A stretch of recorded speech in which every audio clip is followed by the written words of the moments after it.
Want to speak real English from your first lesson? Sign up for your free lifetime account at EnglishClass101.com. Hi everybody, my name is Alicia. In this lesson, we're going to talk about how to make questions using the future perfect tense. I'll review how to make questions with the simple future perfect and with the progressive or the continuous version. So I'll introduce how to make it, when we use it, and a few example sentences. Let's get started. I want to begin then with a quick review of future perfect tense and when to use it. You might have seen the video about the future perfect tense or the future perfect progressive tense. This is the same as that. To review though, for this lesson, we use the future perfect tense to refer to actions that will or that will not, be finished at a specific time in the future. So this is very specific to the simple future perfect tense.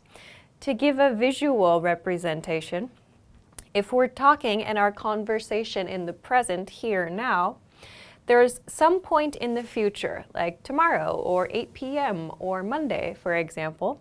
So by this point in time, some action will or will not be finished by this point in time. So I've marked this with a star and a question. So maybe we will, maybe we won't.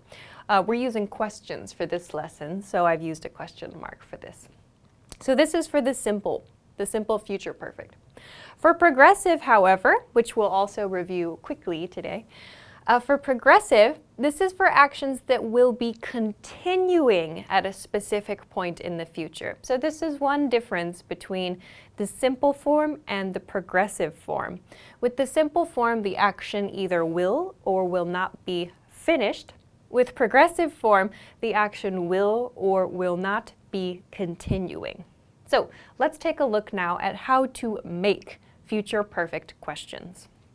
Let's begin with the simple version, future perfect simple questions. To make a basic future perfect simple tense question, we begin with will, then we add our subject, like I, he, she, for example. We follow with have, then we use the past participle form of the verb, and any additional information. This is where we include our deadline or our cutoff point. I'll share some examples of this in just a second. If, however, we want to make a future perfect progressive question, we can use a very similar pattern. We begin again with will plus subject plus have, but to make the progressive form, we need to use have been, and instead of the past participle form of the verb, we use the progressive or the continuous form of the verb, the ing form of a verb. As we did with the simple future tense, simple future perfect rather, we then include any additional information. This is where we include our deadline or our cutoff point, our future reference point. That comes at the end of the sentence, the end of the question. If you want to make a negative, we simply replace won't for will. So instead of using will at the beginning of the sentence, we use won't. This tends to be used when we're confirming something. I'll show you an example of this at the end of the lesson, but we use this won't when we're asking about something we thought was true and we want to confirm that with another person. It's kind of a specific case, so I'll show you an example. For now though, let's practice making a few basic sentences with these patterns. All right. Over here, I want to use the verb finish for this sentence. Will he have something, his report, by Monday? So we see that Monday is our future point here. We also see we have will he have. There's no been here. This tells us that it is a future perfect simple tense sentence. So we need to use the past participle form of the verb. Will he have finished his report by Monday means by this point in time in the future, Monday, will the report be finished? Will it not be finished? That's the question. So we'll say either yes, his report will be finished by Monday, or no, his report will not be finished by Monday. So will he have finished his report by Monday? He will have or he won't have. Okay, let's move along. Will you have something by 8 p.m.? By 8 p.m.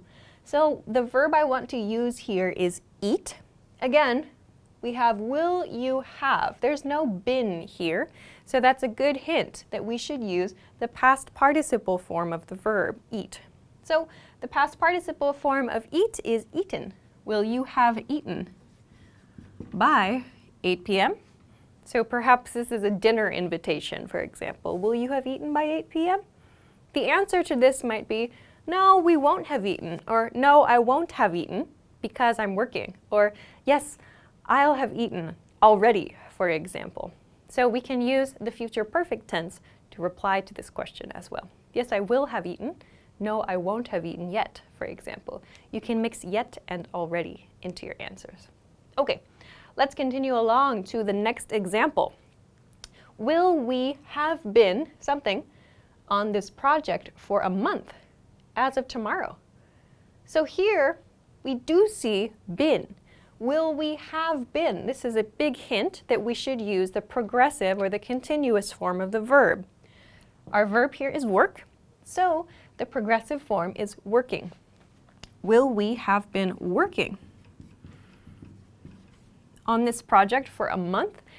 As of tomorrow. As of tomorrow means tomorrow is kind of our landmark point.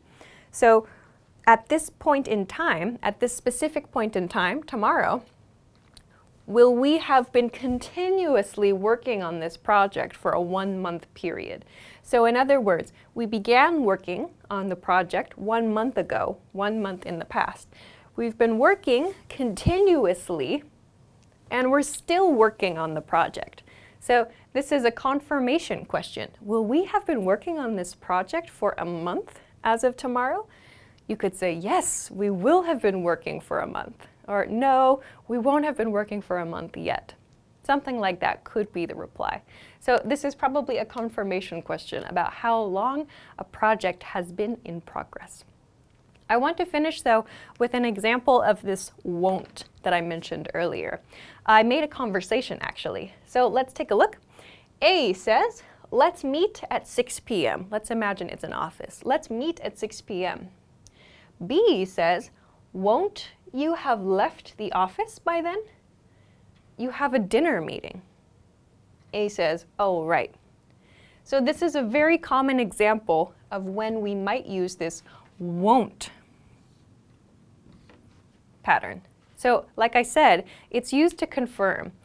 A perhaps forgets his or her schedule and therefore suggests a 6 o'clock meeting. Let's meet at 6 p.m. B, however, remembers the schedule, and B asks this question to confirm the future plan. Well, won't you have left the office by 6 p.m.? So at this point in time, you will be gone. So you will have left the office at some point before this, right? Using this won't you sounds like it's a confirmation. Isn't that right? Because you have a dinner meeting. A then remembers, oh, right.